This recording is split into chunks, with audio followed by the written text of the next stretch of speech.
Makhosi amakhulu sanamukela kuMakhosoke TV. Ngiyacela manifuthiwe ama-video and subscribe and like and share and follow. Nganze umsamo sesiphinde sabuya phakathi kwekhaya. Umkhulu lo umkhulu phila. Nganze edlozi khona enye into efuna ngiyithinde engizokhuluma ngayo manje. Le into efuna uyithinta it's about umona kumuntu onormally nakumuntu ospiritual. So umona izinto umona. What can I call it? Is a jealousy. Isn't it, Coco? Yes, jealousy. Yes, it's jealousy. Umona loyo noma umhobholo noma ngizokubiza ngegama elizoba nzima oba ngenzela wena. Ngisho ubunja. Ngifuna ukubeka kahle lo gama khona ukona noma unaleyo inhliziyo owazi ukuthi umkhulu uyazi ukuthi unobunja enhlizweni yakho. So nganze ethongoke umkhulu yaqhubeka nalento ngifuna ukuyichaza la. So mabe uspiritual unjengomkhulu phila uspiritual, okay, bese uba nomona kuyinkinga lokho. Ngcono uma unormal uphila normal uphila impilo yakho usijabulisa nani then bese uba nomona.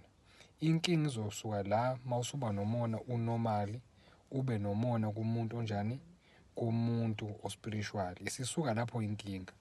Yabo. Mawunomona unormal iba nomona kulabantu abanormal bonke noma bodwa. Ungezi ngala kuthina spiritual. Now angifuni ukudide le ngoba ngiyazi umunye usedideka manje. Into engikhuluma ngayo la ngikhuluma ngomona. Umona nganze ethongo umoya loyo, right? Umoya loyo ofika kunoma ngawubani emhlabeni. Khumbula ke ngazi umsamo ngaphambi ngiye lapho. La emhlabeni sadala uNkulunkulu ngezandla zakhe. Angifuni ukubuyela kakhulu le eBhayibhelini kodwa uyalazi iqiniso. Njoba sabala, right?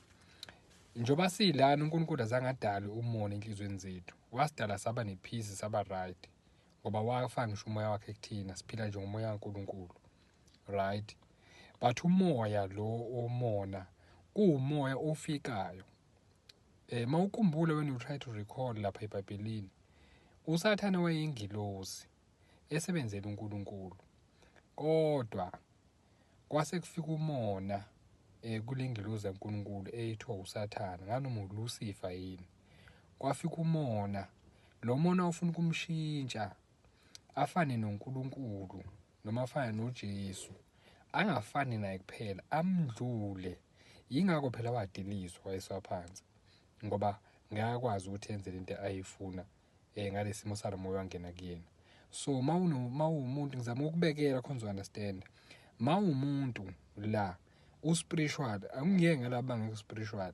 Mawumuntu nje uspiritual ufune ube umuntu ozojwayela ukukhuleka, ungakhuleki kuphela. Uqhubeke nohambo labantu abadala. Ungaqhubeki kuphela. Ulinde ukuthi makufika isikhathi sokuvuka kwenhliziyo embi, wazi ukuthi ulwisana nayo kanjani. Mawumuntu uhamba nedlozi, uphahla ukhuleka wenza yonke lento. Lokho kuzokusiza kodwa ngeke ukusize kakhulu. Kuzokusiza ukuthi ulwisane nento ethi umona.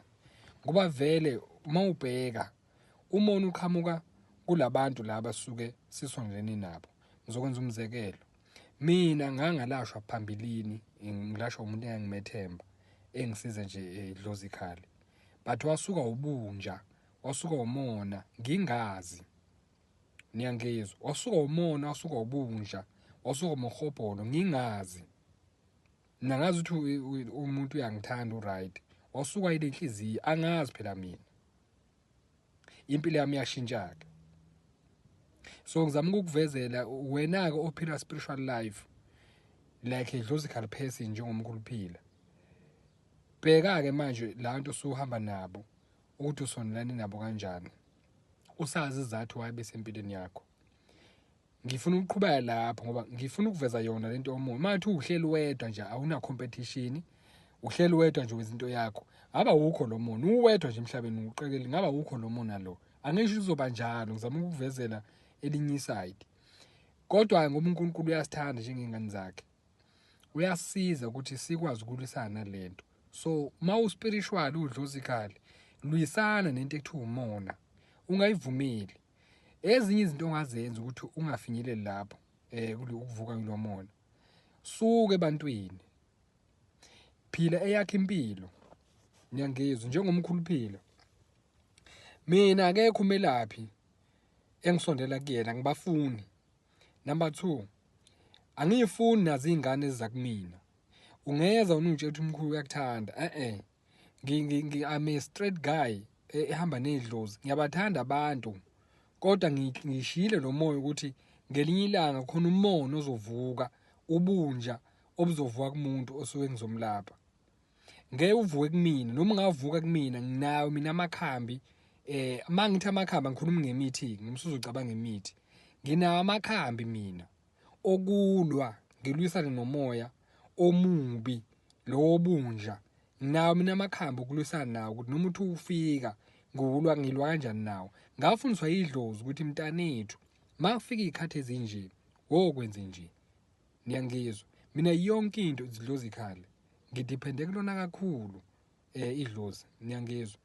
So now usondele nabantu bheka phela bezengane, bese uyabheka ukuthi beza kahle nikuwena, nawe uza kahle nikubona. But usibhekisise ngempela ungavukele lo moya lo, ngoba lo moya lo mawuvuka kuwena ungangakubona wena, uzovuka kuwena usebenze, and ulibele uyakhula kuwena lo moya leyo usubiza ngokuthi umona, ugcina usumbulala umuntu. Angisho ukumbulala lo mhlawumbe uzohamba uyomcothomela umgwazi, uyakwazi ukubulala umuntu ngenhliziyo. Umbulala nje ngenhliziyo, umbophele ngenhliziyo, umfisele ukufa, umfisele okubi ngenhliziyo, and wakufisa lokho kubi kuyena ukuthi kwenzeke, kuyokwenzeka. Kungazange uthathe ngisho umuthi ngisho uyinyangeni, kuzokwenzeka ngoba umuthi omkhulu kubi usenhlizweni. Ingakho kuthiwa kena, how deep is the darkness? Esenhlizweni yakho. How deep is the darkness? Elapho kulo nhliziyo yakho. Yenza isiqiniseko sokuthi inhliziyo yakho iyikhulula. Njengoba ngithi izinto ongazenza ukuthi stick to your life. Njengomkhuluphila, I love this guy ngoba leli khehle elincane leli listick empilweni yalo. Angiyifuni impilo yakamakhelwane, angifuni ukubona umelaphi engifuna ukufana naye, noma ngeke ngisho nje kodwa angifuni ukuzibona ngifana nomunye umuntu. Yebo sina ama-mentor, akunankinga nalokho, kodwa angifuni ngoba mabe sengingabasaboni kahle, ngizikhona inkinga engizoba nenkinga naye ngaleyo nto leyo. So i-competition ofuna kuyingenele, i-competition yokulwa nawe kuphela. Yikho i-competition ungangena kuyona emhlabeni, i-competition yokulwa nawe. Look at yourself in the mirror and ukhulume umbona uzothini. Uthi angikufuni, khona uzokuphendula. Ukhuluma nje ngawe, iyona sitha sakho lezo. Ufuna umphikise njalo uthi hayibo siyaphambili, nawe uzothi siyaphambili. Mawuthi yemva uthi yemva naye. Ukhuluma nje ngawiwele lakho, uyena ufuna umphikise mayisho izinto ezimbi kuwena. Ushintshe ke lokho wena, lo mona uwenze ukuphila, ushintshe ube uphile, angithi uphile ngawo kodwa ushintshe uwenze ube opposite. Ube nothando. Ngoba kuyathusa nalo thando lolu. Lo thando lesanika lona Nkosi yami, sinikwa abantu abadala, sinikwa uNkulunkulu uthando olungaka. So njoba usuku usahamba ngane zethongo uvuka yilomona noma kuyinto esenhlizweni yakho, abantu abadala bakho, now speaking to a logical person, a deeply logical person, uma unomona, abalozi nedlozi lakho niyethunywa, futhi especially nasithunywa nabalozi, khohlwa angeke bakunike izinto ngokuphelele noma ngeke bakunike izinto kahle usana le yanto leya. Isithunywa will demand ukuthi wena uxole. That is where, or rather there is a moment la uhamba khona nedlozi. Yangizwa, mawuhamba nedlozi kuqubuka imoya yakini, noma bayihlukanise ngegaba ukuthi usula. There will be a moment where kumele uxole, and lapho kusuke sekuvuka isimo sesithunywa lapho, isithunywa lapho suke sithi sithunywa kuwe xola, in order idlozi lakho noma mina njengesithunywa ngikuphe lokhu. So lapho kusuke kuyisigaba la isithunywa sikwamukelisa something and special. Niyangizwa? So lapho nizobe sunenkinga. Ngoba isithunywa ngeke siyithole le nto esifuna kwenza. So sifuna ukuthi uxole. Ungaxoli kuphela ukukhulula inhliziyo ngoba kunenhliziyo la embi evuka kuwena. Leyo nhliziyo yimbi le isithunywa sakhe asikwazi ukubhoboka.